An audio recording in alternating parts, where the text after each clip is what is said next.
நீர் சிந்தினீரே, எனக்காக உடலை உண்ணி தந்தீரே.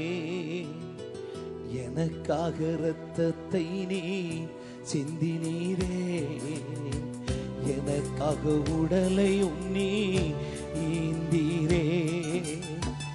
எனக்காக யாவையும் நீ துறந்தீரே, எனக்காக யாவையும் நீ துறந்தீரே. எனக்காக யாவையும் நீ இழந்தீரே, எனக்காக யாவையும் நீ இழந்தீரே. நீர் பாத்திரம் போதும், நீர் பாத்திரம் போதும், நீர் பாத்திரம் போதும், நீர் பாத்திரம் போதும். எனக்காக ரத்தத்தை சிந்தினீங்க. ஆபேலுடைய ரத்தம் பழி வாங்கிச்சு. அது அந்த பழி வாங்கும்படியாய் பேசிக்கொண்டே இருக்குது. சகரியாவுடைய ரத்தம் வரைக்கும் அது இன்னும் பேசிக்கொண்டே இருக்கு. ஆனா இயேசுவே, உம்முடைய ரத்தமோ எனக்காக நன்மையானவைகளையே பேசிக்கொண்டிருக்குது. ஓ, என்ற பிள்ளைகளுக்கு கிருபை கிருபை கிருபை வேணும் என்று பேசிக்கொண்டே இருக்கு. இன்னும் இரக்கம் வேணும், இரக்கம் பாராட்டும், இரக்கம் பாராட்டும் என்று பிதாவிடத்துல பேசிக்கொண்டே இருக்குது. தேவனே, உம்முடைய ரத்தத்துக்காக நன்றி செலுத்துகிறேன். எத்தனை பேர் சொல்லக்கூடும்? எனக்காக பரிந்து பேசுகிற ரத்தத்துக்காக நன்றி செலுத்துகிறேன். எனக்காக பரிந்து பேசுகிற பிரதான ஆசாரியனுக்காக நன்றி செலுத்துகிறேன். தேவனே, எனக்காக அடிபட்ட ஆட்டுக்குட்டியானவரே, உமக்கு நன்றி செலுத்துகிறேன். நீங்க எவ்வளவு உண்மை செய்திருக்கிறீங்க? வாயை திறந்து சொல்லுங்க.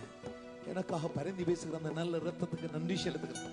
எனக்காக பரிந்து பேசிக் கொண்டிருக்கிற அந்த பிரதான ஆசாரியனுக்கு நன்றி செலுத்துகிறேன். வேதத்துல பார்க்கிறோம், பிரதான ஆசாரியனானவன் அங்கு ஜனங்களுடைய பாவத்தை தெளித்ததோடு அவருடைய கதை முடிஞ்சுது.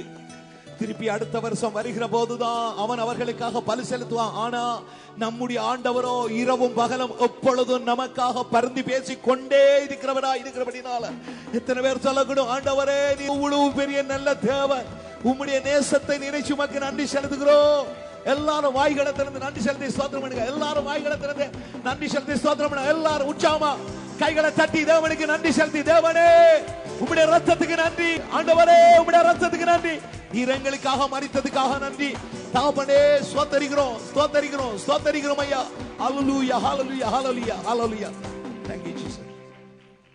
அப்படியே ஒரு பெரிய கேதட்டம் நம்முடைய ஆண்டவர் இயேசுக்கு பெரிய உற்சாகமான ஒரு கேதட்டம். பக்கத்து வாசல், இயேசு மரிச்சது நல்லது. ஏன்? அவர் மரிச்சபடினாலதான் நீங்களும் நானும் இன்னைக்கு விடுதலையாக்கப்பட்டிருக்கிறோம். ஆமென். ஆண்டவர் ஸ்தோத்திரம். கர்த்தருடைய கிருபையினால அன்னைக்கு தேவனுடைய பிள்ளைகளுக்கு தேவனுடைய செய்தி இருக்கு. அப்ப தேவனுடைய செய்தியை கடந்து தேவனுடைய செய்திக்கு பிறகுதான் தொடர்ந்து வர்ஷிப் பண்ணுவோம், திருப்பி செய்வோம். எத்தனை மணிக்கு முடிப்போம்னு சொல்ல மாட்டேன். நீங்க போற நீங்க எனி டைம் போகலாம், அதுல ஒரு தடையுமே இல்லை. நீங்க போற நீங்க யாரும் தடையில, எத்தனை மணிக்கு நீங்க போகலாம். ஆனா எத்தனை மணிக்கு முடியும் பாஸ்டர் கேட்காங்க, எத்தனை மணிக்கு முடிப்போம்னு தெரியாது. என்னோட சொன்னா அநேக பேர் இன்றைக்கு இரவரா இருந்து ஜெப தீர்மானிச்சுக்கிறோம். கர்த்தருடைய சமூகத்தில் ஆண்டவர் நமக்கு செய்த காரியங்கள் எவ்வளவோ, எத்தனை பேர் தெரியும்? எவ்வளவோ பெரிய காரியத்தை ஆண்டவர் செய்திருக்கிறார். பக்கத்தை பார்த்தே, இந்த ஆப்பர்ச்சுனிட்டியை விட்டுறாத, இந்த சந்தர்ப்பத்தை என்ன செய்திராத, விட்டுடாத. கர்த்தர் உன்னை இந்த ஜெபத்துல நீ இருக்கிற வேளையில ஆண்டவர் பெரிய காரியத்தை உங்களோட வாழ்க்கை செய்வார். ஆமென். நீங்க அவருக்கு நன்றி செலுத்த செலுத்த செலுத்த அவற்றை நன்மை உங்களை என்ன செய்யும்? தேடி வரும். பகத பாசல நன்மை தேடி வரும். நீ நன்மையை தேடி போக தேவையில்லை, நீ நன்றி செலுத்த நன்மை உன்ன. எத்தனை பேருக்கு கர்த்தர் நன்மை செய்யணும்? ஏனடா வேதம் சொல்லுதோ, நமக்காக பரிந்து பேசு, அதாவது நன்மையானவைகளை பேசுகிற இயேசு கிறிஸ்துவின் இரத்தத்தின் இடத்துக்கு ஓடி வந்தீர்களே.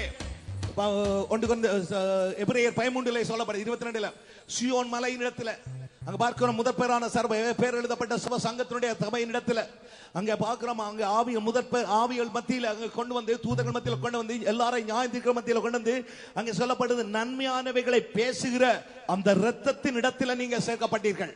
பக்கத்து பாசல்ல, நீ எந்த இடத்துல இருந்தா உனக்காக இயேசு கிறிஸ்துவின் இரத்தம் உனக்கு எது நன்மையோ அந்த நன்மையான காரியத்தை பேசிச்சு கொண்டே இருக்கு. ஹல்லேலூயா. இயேசு மரிச்சதுனால வந்த பெரிய ஆசீர்வாதங்கள். ஹல்லேலூயா. எத்தனை பேர் நம்புறீங்க? ஆமென். பக்கத்து பாசல்ல, எனக்காக நன்மையானதை பேசுற இயேசுவோட ரத்தம் இருக்கு.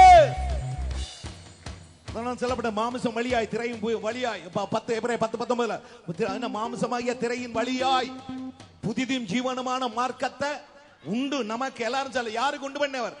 நமக்கு உண்டு பண்ணி இருக்கிறார். அதனால அந்த ரத்தத்தை குறித்து பயப்பட தேவையில்ல. அந்த ரத்தமே நமக்கு ஆகியால் சகோதரன் நாம் அது பரிசுத்தத்தில் பிரவேசிக்கிறதுக்கு தமது மாம்சமாகிய திரையின் வழியாய் புதிய ஜீவன மார்க்கத்தை உண்டு பண்ணினவர். அந்த மார்க்கம் வழியாய் பிரவேசிப்பதுக்கு அவருடைய எண்ணத்தினால எல்லாரும் சொல்ல அவற்றை ரத்தத்தால என்ன இருக்கு? தைரியம். முருவான ஒரு முறுக்கு. எத்தனை தைரியமா இருக்கிறீங்க? பக்கத்து வாசல் இயேசுடைய ரத்தம் உனக்குள்ள இருந்தா எப்படி இருப்ப? தைரியமா இருப்ப. என்ன நீங்க அல்ல, அந்த ரத்தத்தால நமக்கு என்ன உண்டாகும்? தைரியம் உண்டாகும். ஆமென். அந்த ரத்தத்தால தேவனுடைய பிள்ளைகள் பேசுவாங்க. சாரி, இடம் இல்லாம இருக்கிறபடினால இப்ப நான் என்ன யோசிக்கிறேன்டா, மேல நீங்க கதிரையை போட்டு விடுங்க, கொஞ்சம் கதிரையை மேல போட்டு விடுவோம். மேலே ஆக்கள் இருக்காது.